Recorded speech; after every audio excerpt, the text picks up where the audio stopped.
Yan sa loob ng damo na yan. May ahas kaya. Patingin nyo, meron daw ahas dyan. May ahas. May ahas. Patingin nyo ba may ahas dyan? May nagtatanong sa akin to. Yan. Kasalukuyan kaming naglalakad ngayon. Tingnan nyo, may ahas dyan. May ahas ba dyan? Tingnan nyo, may ahas dyan. Medyo mahirap magpapawis. Ang hirap lumabas ng pawis. Dahil dito, malamig. Windy. Ang sarap ng simoy ng hangin. May kasamang ginaw. May kasamang lamig. Pero lakad pa rin, syempre. Tuloy pa rin ang lakad. Importante makapag-exercise. Pero yun nga, mahirap mapawisan. Yan, jogging. Ganda ng ng araw dun, oh. Ba? Ganda ng langit, oh.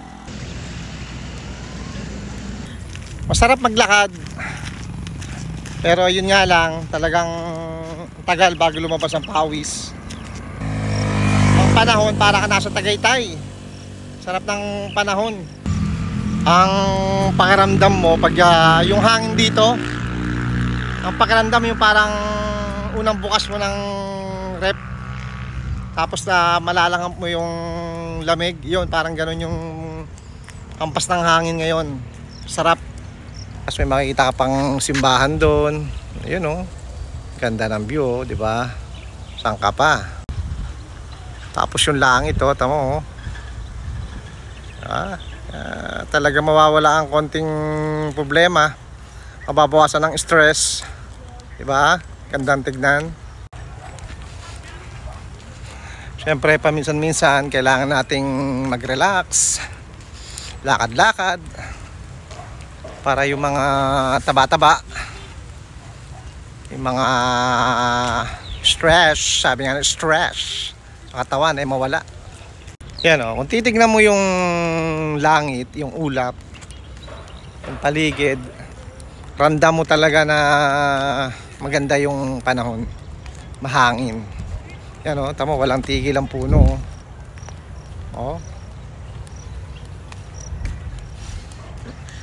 Sa city kasi wala ka na masyadong, pag nasa city ka talaga hindi mo na mapipil yung gantong panahon, yung gantong tawag doon, hangin. Oo, may hangin man, pero syempre may kasama ng amoy, may usok, mainit na kasi may kasama ng usok, di ba?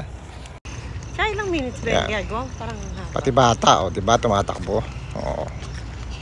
Yun, tuwan-tuwa ang bata. Yan, medyo kumakapit na rin sa balat yung tela.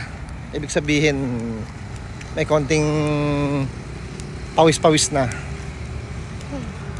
Medyo mahaba na rin nilakad namin.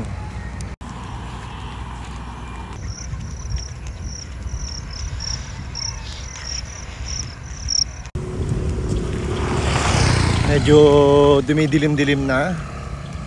Pabalik na rin kami. Yung feeling mo para kang hindi pinawisan, pero sa loob, kumbaga, medyo umiinit na rin yung pakiramdam mo kasi, di ba, pag nag-jogging ka naman talaga, kung kailan ka huminto, doon lumalabas yung pawis mo. Yun, parang ganon. Habang naglalakad kami, hindi mo nararamdaman yung pawis. Pero mas feeling ko, pag once na huminto na kami, doon talaga lalabas yung talagang pawis. Kaya tuloy lang ang lakad kahit mahangin. Mahirap talaga pag mahangin. Feeling mo parang ayaw kang pawisan. Pero sarap ng panahon. Sarap ng hampas ng hangin. Napaka-presko. Malamig, maginaw.